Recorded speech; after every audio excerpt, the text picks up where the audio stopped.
Good evening, ladies and gentlemen. It's Maxwell Egan. It's a pleasure to be here with you again. Now, a great man in history was Siddhartha Gautama.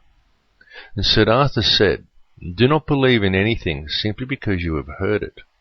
Do not believe in anything simply because it is spoken and rumoured by many.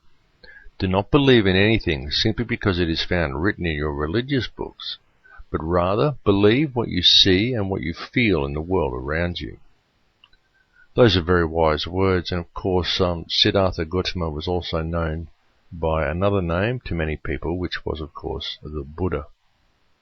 Now folks, it is very important for you to see and feel what is in the world around you, and for you to act upon it, and understand that what happens in this world comes down to free will. It comes down to the freedom of choice of the people, and that's you. Speaking of freedom of choice, I'm very glad to still be here because our internet laws still have not actually gone through the Parliament, so that might be a good sign. With any luck, they're going to have a bit of trouble implementing these laws.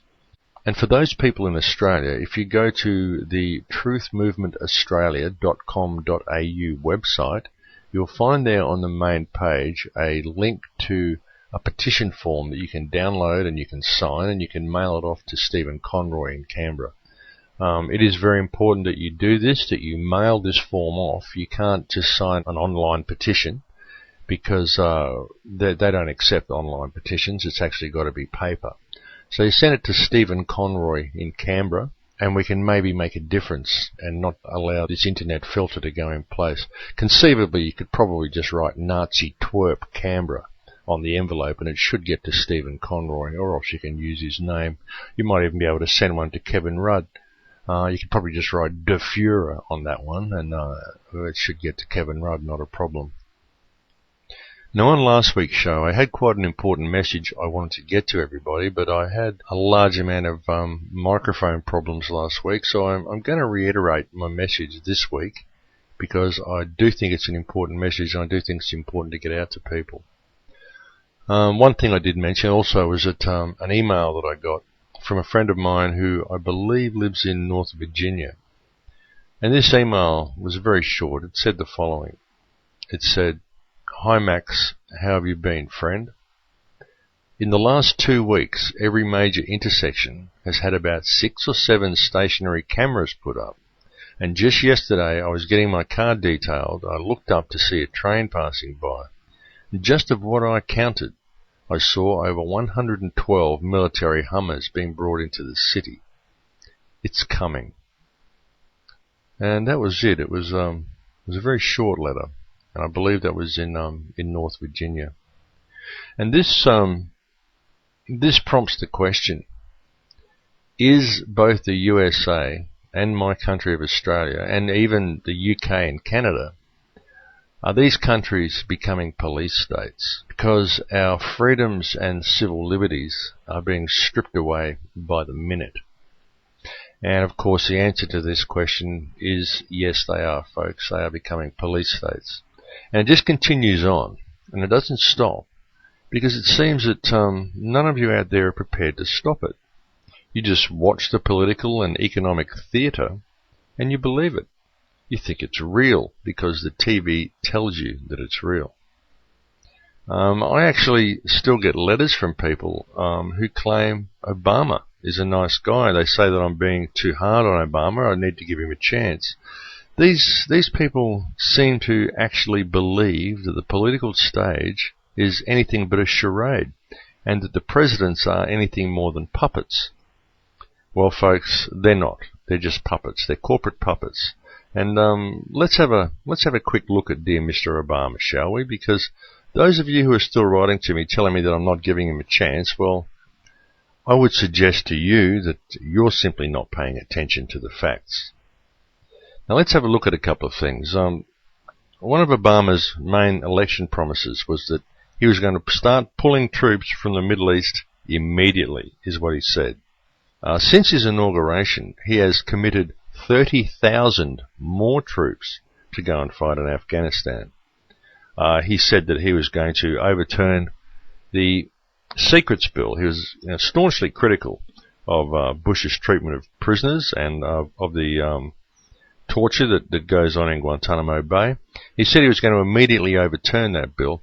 What he's saying now is that he is going to think about maybe looking at it in 23 months from now. But in the meantime, he's allowing rendition to continue. He is allowing people who are not charged with any crime to be secretly taken off the streets and taken to countries to be tortured in the hope that they may have some information about this mythical terrorist organization called Al-Qaeda, which doesn't exist at all, by the way, folks. Now, I want you to listen to a couple of more things. I want you to listen very carefully to these things, people. Obama is working to put in place mental health screening programs, which are to screen all military personnel, children and mothers, and laws are being pushed in the US and the UK which allow people to be institutionalized without having committed a crime.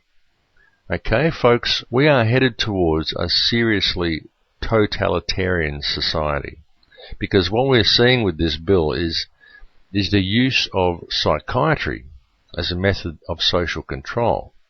Like, think about this, folks. I mean, do you realize that a team of Japanese scientists, I mentioned this a couple of weeks ago, a team of Japanese scientists have conclusively proven that man-made global warming is completely wrong.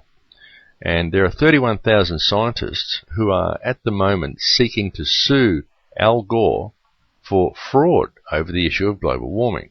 And yet people in the media are now claiming that global warming denial is a mental illness.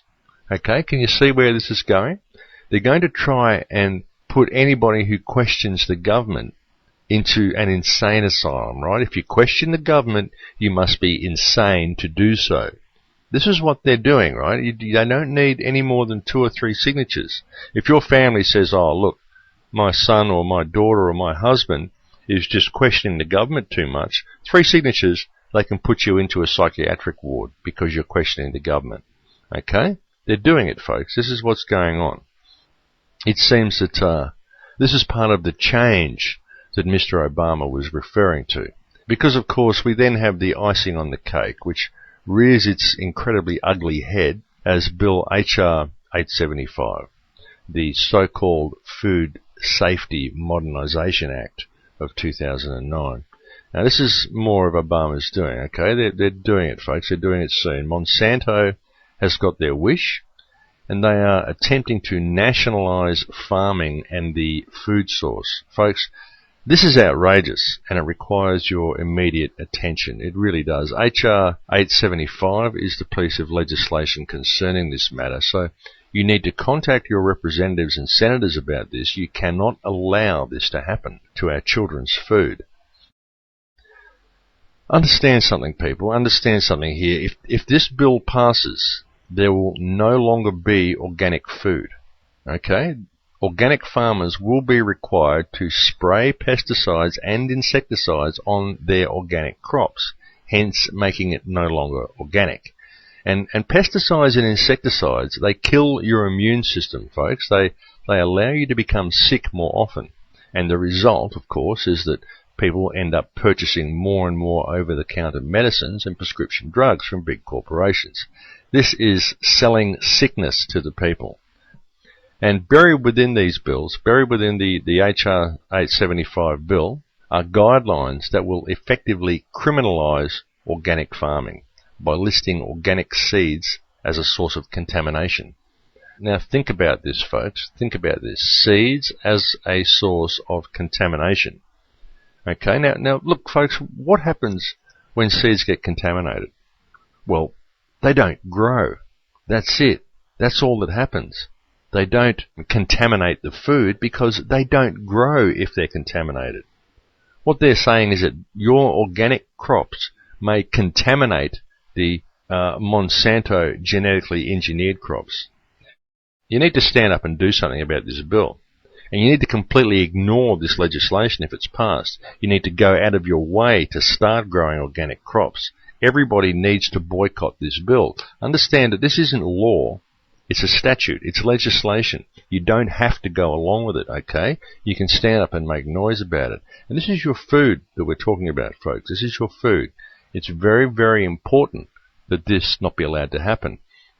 You cannot let this occur, because this is mass contamination of the world's seed stocks for the masses. Just look at what they're doing. Just stop and look at what they're doing with this. They are saying that they only want organic food to be served at the White House. They only want organic food to be served at the palace. But in the meantime, they are forcing the people of the world, the common people of the world like you and I, to eat genetically modified crops. And they're also locking all of the organic seeds and all of the real seeds, they're locking them in huge underground bunkers in places like Iceland, so people can't get to them.